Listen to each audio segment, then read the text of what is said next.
Hola, ¿qué tal? Yo soy Alberto Schneider y este es el espacio de opinión y análisis de la 4TV. En esta ocasión voy a hablar en términos generales sobre lo que ha estado sucediendo en los últimos días en Irán, vinculado o relacionado con las llamadas revoluciones de colores, como la que se llevó a cabo en Nepal y que se intentó de alguna manera llevar a cabo en México en aquella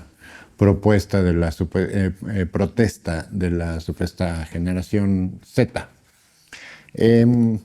Lo que vimos recientemente en Irán fueron una serie de protestas masivas, bastante amplias. Sin embargo, una vez que, digamos, la efervescencia social disminuyó y bajó y, digamos, la vida cotidiana volvió a su normalidad en Irán, nos fuimos enterando poco a poco de información que fue surgiendo no solo en Irán, sino de manera muy particular en los Estados Unidos, en Israel y en Inglaterra, en el Reino Unido. Lo que pudimos observar en Irán de manera muy parecida a lo de Nepal, que sí tuvo éxito en Nepal, y pocos años antes lo vimos en Ucrania, con el golpe de Estado que se dio el 22 de febrero de 2014.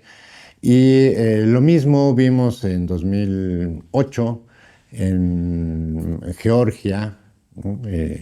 El otro estado eslavo en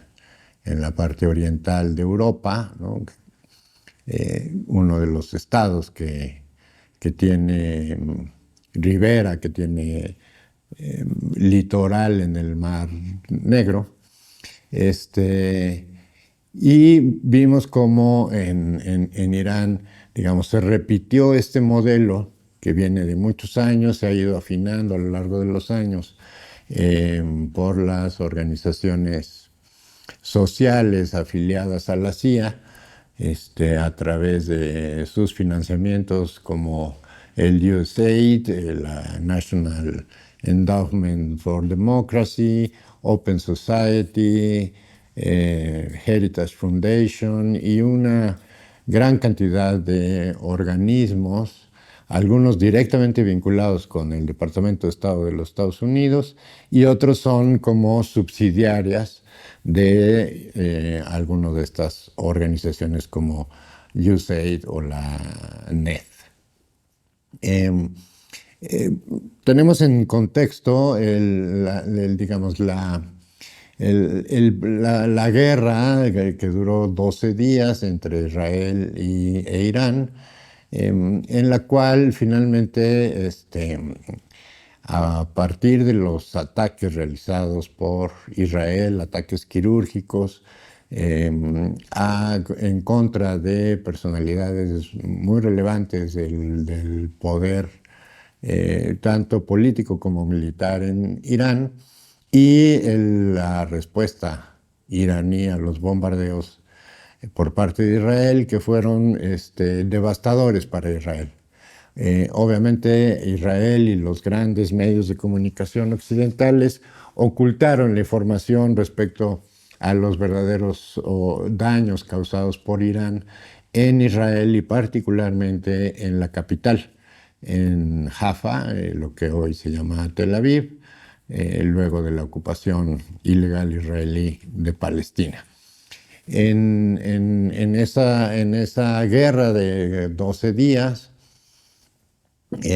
lo que pudimos observar es que finalmente,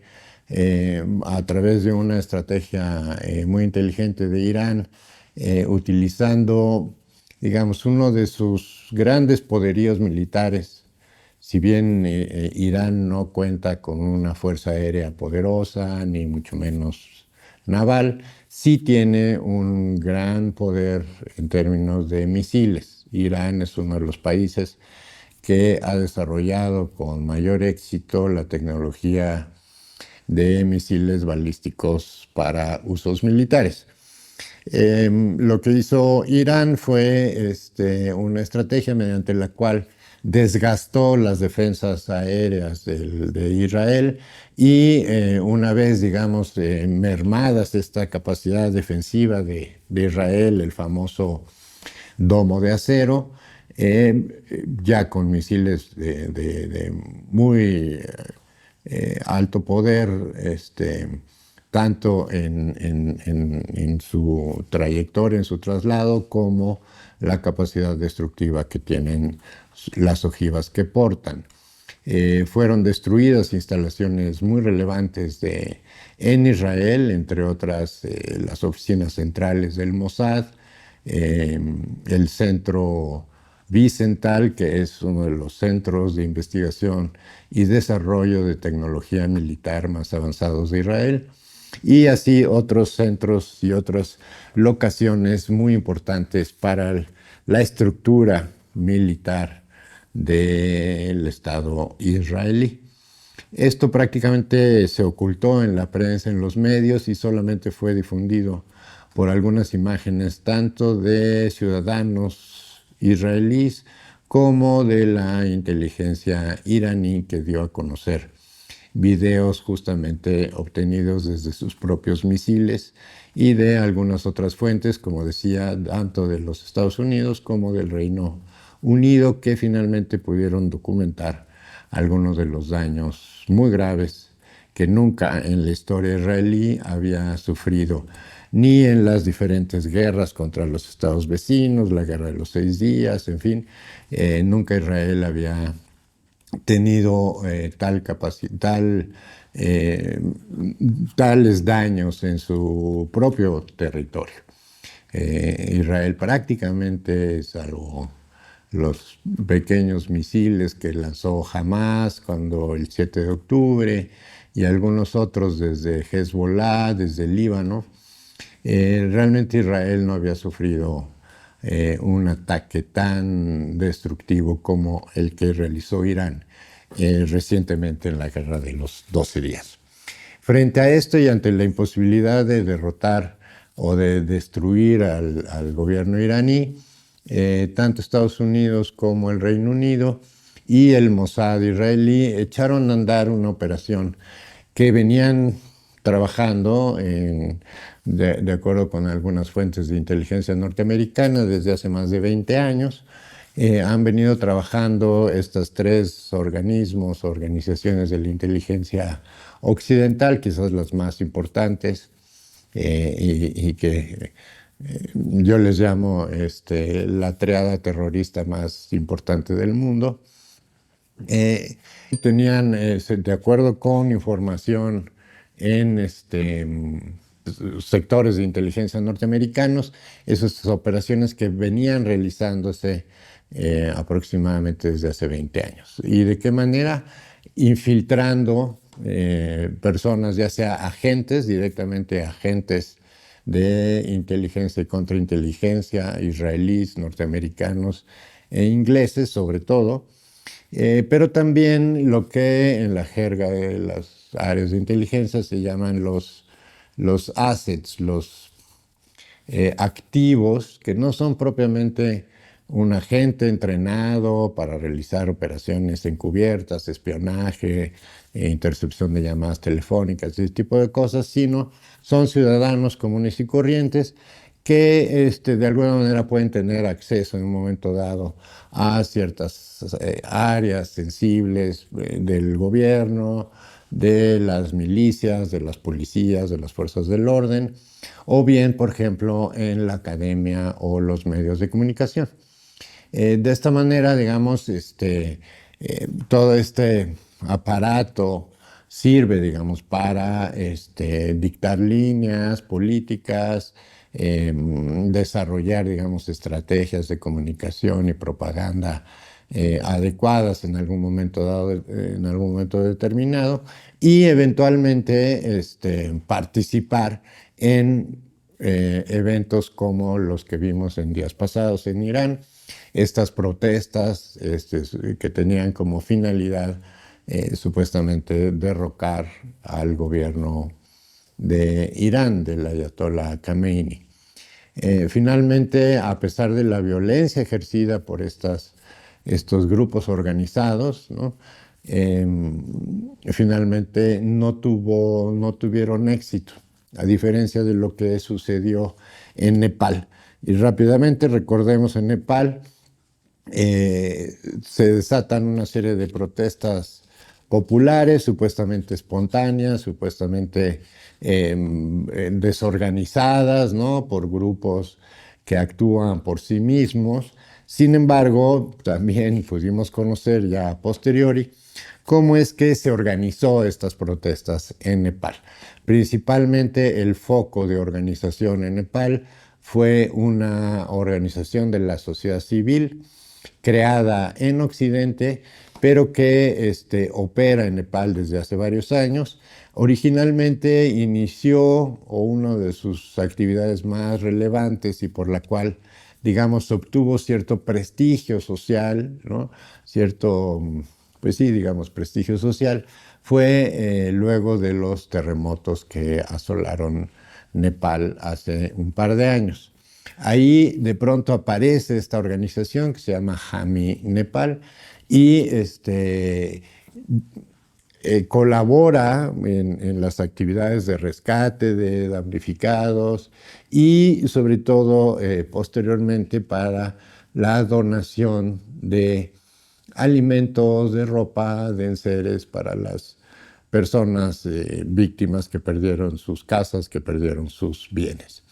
De esta manera, la organización,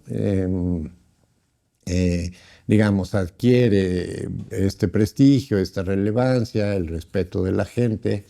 y de esa manera continúa, digamos, haciendo actividades de orden social, ¿no? Y muy particularmente en ámbitos de los medios de comunicación, digamos, tienen presencia o van ganando presencia y ahí siguen trabajando durante varios años digamos, bajo esta fachada. Y justo cuando se desata el proceso de las protestas supuestamente espontáneas y desorganizadas, se pudo ver cómo el centro de la organización de todas estas protestas fue justamente esta organización de la cual, digamos, se conoce que actúa en Nepal, pero que tiene su sede en Europa. Probablemente no es muy claro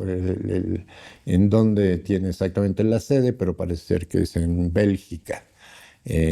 Donde, digamos, originalmente se crea esta organización que finalmente trabaja en Nepal.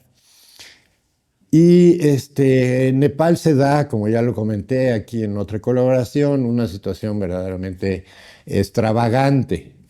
Finalmente se lleva a cabo una especie de elección a través de una plataforma digital de la cuenta o en la cuenta de Jami Nepal, de esta ONG,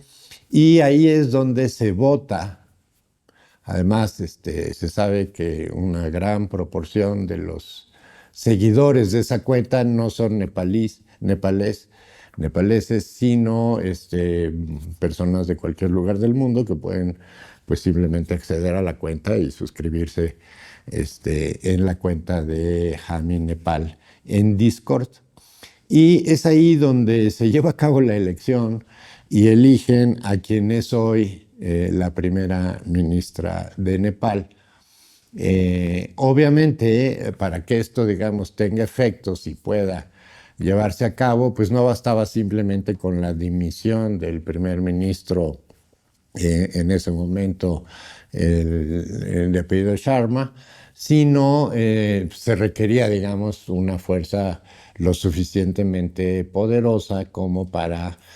mantener el orden y poder, digamos, conducir este cambio de gobierno. Y esa fuerza suficientemente poderosa se llama el ejército nepalés, pero no nada más, pero no el ejército nepalés en general, sino de manera muy particular de una facción del ejército nepalés que también es una cosa un tanto extravagante. Resulta que una fracción importante del ejército nepalés está conformado por estas fuerzas de élite tradicionalmente llamadas gurkas. Los gurkas ha sido desde su origen, a finales del siglo XIX, una fuerza militar o originalmente paramilitar de la Royal Army, del ejército británico, que sirvió no solo en Nepal, sino en muchos lugares del Asia Central, digamos, ¿no? Para, como fuerza del imperio inglés, para imponer gobiernos, derrocar gobiernos, y esto lo han hecho desde finales del siglo XIX. Los gurkas, de hecho, si uno se mete a la página de los gurkas, tal cual, toda su propaganda y todo su, incluso el reclutamiento, si uno quiere pertenecer a las fuerzas gurkas, en donde se inscribe la solicitud para ingresar a las fuerzas gurkas que operan, como dije, en Nepal, en la India, en Pakistán y en otros países del Asia Central. Hay que hacer la aplicación ante la Royal Army, o sea, la Real Armada Británica. Es decir, los gurkas son una dependencia de la Armada Británica que por un convenio realizado hace varios años, ya bastantes años, tienen una presencia física importante y son parte de las Fuerzas Armadas nepalesas. Son los gurkas, finalmente, la comandancia gurka, las que reconocen este proceso electoral de Nepal mediante una aplicación de internet para nombrar a la nueva primera ministra de Nepal. Por supuesto, Nepal pues no se compara con Irán, ¿no? Es un país muy pequeñito, muy poco desarrollado, con una pobreza terrible y también tiene, digamos, una institucionalidad bastante débil, a diferencia de Irán, que es una de las grandes potencias de Asia y pues además es una cultura que tiene más de 6.000 años de antigüedad. Han sido persas desde hace 6.000 años, un poco como los chinos, ¿no? Que han tenido una cultura y un territorio prácticamente el mismo desde hace pues, 5 o 6.000 años. Entonces, y bueno, no solamente en términos territoriales, sino de población, pues es un país muy poderoso dentro del mundo islámico. Entonces, lo que vemos en Irán fue, digamos, una revolución de colores, o un intento de revolución de colores, pero en esta ocasión, digamos, no, cuando menos hasta ahorita no sabemos o no se sabe o no se ha dado a conocer si había alguna organización en específico que estuviera, digamos, coordinando estos esfuerzos de rebelión, pero sí sabemos, por ejemplo, que para eludir, digamos, la censura o la posibilidad al gobierno iraní de identificar a quienes estén haciendo estas movilizaciones, lo que hicieron fue utilizar la red satelital de Starlink, la red de Elon Musk. Y de esa manera, toda la coordinación de las acciones de estos grupos, que los vimos y están grabados en infinidad de videos documentales tomados tanto por las fuerzas del orden iraníes como por ciudadanos comunes y corrientes, que realmente eran grupos armados y grupos violentos, que lo mismo fueron en Ucrania cuando en 2014, que incendiaron ahí el edificio del Sindicato de Trabajadores de Ucrania, matando a cerca de 100 personas. En Tiananmen, por ejemplo, en 1989, cuando aquellas protestas o ese intento de revolución de colores en China, organizada por la CIA, directamente por la CIA, justamente haciendo uso de grupos anticomunistas, principalmente asentados en Taiwán, que ellos mismos cometieron terroríficos actos de violencia en contra de miles de policías, soldados e incluso ciudadanos comunes que se oponían a estas protestas. Toda la propaganda occidental en torno a aquel evento de Tiananmen, como se dice muy comúnmente ahora, toda acusación es confesión. Todo eso que acusa Occidente al gobierno chino en realidad sucedió a la inversa. La violencia fue creada por los manifestantes y lo mismo, hay infinidad de videos. De hecho, hay un video muy interesante, muy extenso, de casi 2 horas, donde detallan a pie juntillas quiénes y cómo fueron organizando este tipo de manifestaciones y actos violentos. Lo vimos en Irán, por ejemplo, que también hay varios miles de personas que murieron y varios miles de personas heridas, pero por los manifestantes supuestamente pacíficos que trataban de crear condiciones, digamos, para un golpe de Estado en Irán. Hoy lo vemos, fracasó este intento de golpe de Estado y entonces viene el paso siguiente, que es la amenaza militar y con la probabilidad de que se reinicien los ataques militares en contra de Israel. Hace un par de semanas estuvimos a punto de ver un ataque militar contra Israel por parte de los Estados Unidos, ¿no? De acuerdo con algunas fuentes de inteligencia norteamericanas, el US Abraham Lincoln, uno de los mayores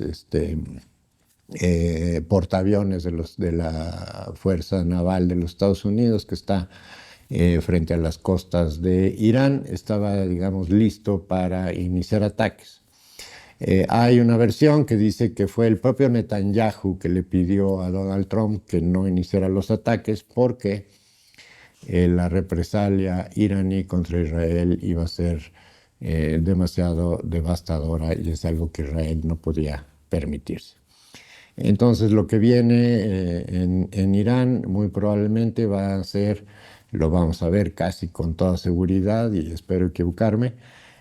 una serie de ataques terroristas contra instalaciones estratégicas de Irán. Recordemos que una de las razones para atacar a Irán y tratar de derrocar a su gobierno es, por un lado, que, digamos, es como enemigo histórico de Israel, pero por otro lado es un socio fundamental y es quizás el principal proveedor de petróleo a China. Y recordemos que China es el gran enemigo de los Estados Unidos y por lo tanto del occidente colectivo, digamos, agrupado bajo el rubro de la OTAN. Y justamente esta es la gran némesis. China es la gran némesis de los Estados Unidos para lo que resta de este siglo XXI y todos los esfuerzos del gobierno norteamericano, así sea el de Trump o años antes el de Biden, y si llegara a haber otro gobierno demócrata va a continuar con la misma política, quizás con formas diferentes, pero la política va a seguir siendo la misma. El meollo de toda la política exterior de los Estados Unidos, lo vimos en su propuesta de este Programa Nacional de Seguridad para lo que resta del siglo, es contener e impedir que China siga ganando mercados. Para Donald Trump, por ejemplo, él habla de la conquista como si fuera conquista territorial. Ayer mismo se refirió más o menos en esos términos a Canadá. Según Donald Trump, China está tomando Canadá, como si realmente fuera una toma territorial del país, ¿no? Por supuesto, China no hace eso, nunca lo ha hecho en toda su historia. Solamente hay un caso en el que atacó a un país extranjero y en realidad no atacó, sino intervino en Vietnam del Norte para impedir que los norteamericanos avanzaran sobre Vietnam. Y estuvo un mes en Vietnam. Entonces, bueno, China no es un país que se haya expandido, sino militarmente y territorialmente, sino la expansión china es comercial. Finalmente, el gran poder chino está en su capacidad de producción, en su capacidad de innovación tecnológica y en la enorme fortaleza, digamos, productiva que tiene su industria en general. Entonces, para Estados Unidos, la real amenaza para la seguridad del hemisferio occidental o del hemisferio occidental es China y lo seguirá siendo. Entonces, de esa manera, toda la política de la nueva doctrina Monroe, como dicen burlonamente en los Estados Unidos, ¿no? Es justamente para contener a China e impedir que China siga, digamos, ganando mercados o ganando presencia política y económica en Latinoamérica. Probablemente una de las razones más importantes por las que Trump decidió atacar a Venezuela fue justamente las enormes inversiones que acababa de anunciar China en Venezuela para la producción de petróleo en aguas profundas. Se estima que el petróleo venezolano, si bien tiene las mayores reservas del mundo, es un petróleo un tanto difícil de procesar, es petróleo pesado, pero parece ser que en lo que son las aguas profundas, Venezuela tendría un petróleo de mejor calidad, o no de mejor calidad, pero digamos mucho más factible o mucho más barato de procesar que el petróleo pesado que tiene actualmente. Entonces, en ese sentido es que Donald Trump reactiva la doctrina Monroe bajo una nueva formulación, digamos, más o menos en los mismos términos, pero finalmente define como una prioridad absoluta contener la expansión de China en América. Y ahí mismo se inscribe también el tema de Groenlandia, que si bien ya dijo que no lo iba a invadir militarmente, dijo que de una u otra manera, de todas maneras, iba a quedar con Groenlandia. Y Groenlandia tiene importancia, como ya lo comentaba la vez pasada, en mi colaboración anterior, tiene una importancia estratégica en relación con el control del océano Ártico y del Ártico en general, ¿no? Recordemos, si uno ve el mapa del mundo desde el cenit del Polo Norte, puede observar claramente cómo el mundo se divide en dos, lo que se llama el hemisferio occidental y el hemisferio oriental. El hemisferio oriental, prácticamente todo hacia el norte, en el Ártico, es territorio ruso y por lo tanto Rusia posee pues casi el 50% de todo el Ártico. Otro pedacito le queda a los países bálticos, por otro lado, y del lado pacífico, pues solamente una parte de Estados Unidos por Alaska, el resto prácticamente le compete o le toca a Canadá y una parte muy importante a Groenlandia y por lo tanto a Dinamarca. Y es ahí donde está el interés estratégico de los Estados Unidos por ese territorio que, si uno ve el mapa otra vez, pues lo vemos prácticamente pegado a Canadá, ¿no? Si fuera por proximidad, pues el territorio le correspondería más a Canadá que a los Estados Unidos, pero bueno, a Canadá nunca ha reclamado propiedad o interés o intención de poseer Groenlandia. Finalmente Canadá tiene un territorio inmenso y una población muy pequeña, si es que en realidad pues, no necesita más territorios. En ese sentido, tenemos que esta nueva política de los Estados Unidos con relación a China y por lo tanto su nueva doctrina Monroe pasa por una relación muy conflictiva con nuestro país, pero, sin embargo, si uno observa cómo se ha comportado el mismo Donald Trump con respecto a México, podemos decir que somos el país más favorecido probablemente del mundo. Ni siquiera sus aliados más importantes, europeos, no se diga, pero tampoco Japón ni Corea del Norte, ni Corea del Sur, perdón, han sido tratados de manera pues muy amigable, que digamos. Y en cambio México, si bien hay amenazas, gritos y sombrerazos, finalmente a la mera hora Estados Unidos se ha moderado bastante en relación con su política con México. Y viene a colación este punto por un par de situaciones que las vimos recientemente, como fue, por ejemplo, la entrega de los 37 criminales que solicitaba el Departamento de Justicia norteamericano, como una manera también de ir, digamos, quitando presión justo en el tema central que utiliza Estados Unidos para atacar a nuestro país, que es el tema de la seguridad. La migración ya ha dejado un poco de ser el leitmotiv o el tema principal y lo ha seguido siendo el tema del narcotráfico. Y yo insisto, tengo para mí que el principal proveedor de drogas duras a Estados Unidos es el propio Estados Unidos y principalmente Canadá, no México. Sin embargo, bueno, seguiremos viendo durante mucho tiempo que la agresividad norteamericana contra nuestro país se va a concentrar o se va a seguir concentrando en el tema de la seguridad. Y es ahí donde el gobierno mexicano ha hecho una labor realmente destacable, que es no solo continuar con los resultados obtenidos en la administración de Andrés Manuel López Obrador, de ir reduciendo la violencia en general, los delitos más graves en nuestro país, sino también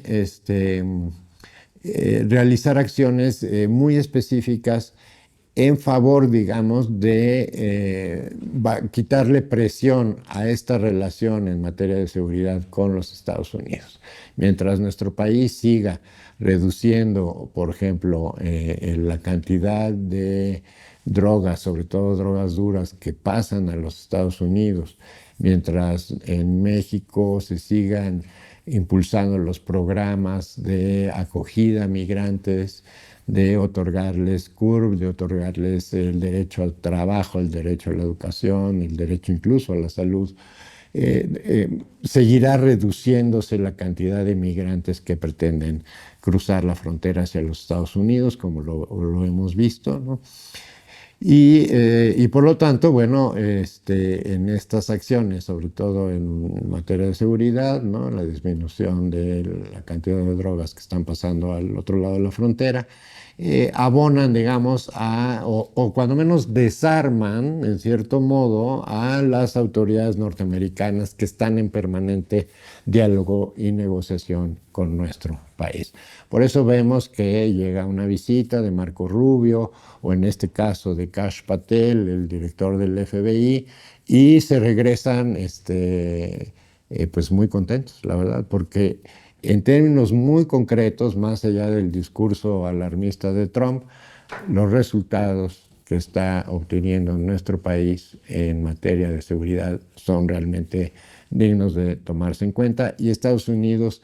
se queda, digamos, sin herramientas de presión contra nuestro país. En ese sentido, seguimos viendo cómo el gobierno mexicano ha tenido una estrategia muy inteligente y muy claridosa en relación en cómo tratar al gobierno de Trump y cómo actuar, digamos, de manera muy eficaz y muy eficiente en estos resultados positivos, sobre todo en materia de seguridad y de seguridad en la frontera de los Estados Unidos. Y nada más para cerrar, recordemos una cosa. El Instituto Cato de los Estados Unidos, un gran think tank conservador, de derecha, reconoce que el 98%, de hecho poco más del 98%, de todos los consignados en los Estados Unidos por tráfico de fentanilo son ciudadanos norteamericanos y no migrantes ni ciudadanos mexicanos, extranjeros o mexicanos con doble nacionalidad. Finalmente, el Instituto Cato, en un estudio muy acucioso llevado entre 2022 y 2023, apunta a una serie de resultados que son realmente dignos de tomarse en cuenta. No solo el 98% de todos los detenidos y consignados son ciudadanos norteamericanos, sino también que el 99, prácticamente el 99% de todos los consumidores de fentanilo en los Estados Unidos son ciudadanos norteamericanos y prácticamente el 80% de ellos son consumidores consuetudinarios de fentanilo gracias a que comenzaron utilizando fentanilo médico o de uso médico autorizado y distribuido como pan caliente por los médicos norteamericanos gracias a las autorizaciones sin restricción alguna durante años para que los médicos recetaran fentanilo pues para cualquier pequeño dolor en las personas, y eso desató una crisis terrible a la hora que el gobierno de Estados Unidos bloquea o digamos, reduce la libre circulación del fentanilo médico, pues la gente adicta, después de años de consumirlo, pues recurre pues al fentanilo clandestino o el fentanilo ilegal. Entonces, en ese sentido, Estados Unidos tiene una gran responsabilidad, no solo por desatar la crisis de opioides, sino también por la producción y consumo actual, no solo de fentanilo, sino en general de las metanfetaminas. 5 millones de consumidores consuetudinarios que consumen aproximadamente 1 tonelada al día de fentanilo. Eso es los Estados Unidos el día de hoy. Muchas gracias, todo por hoy.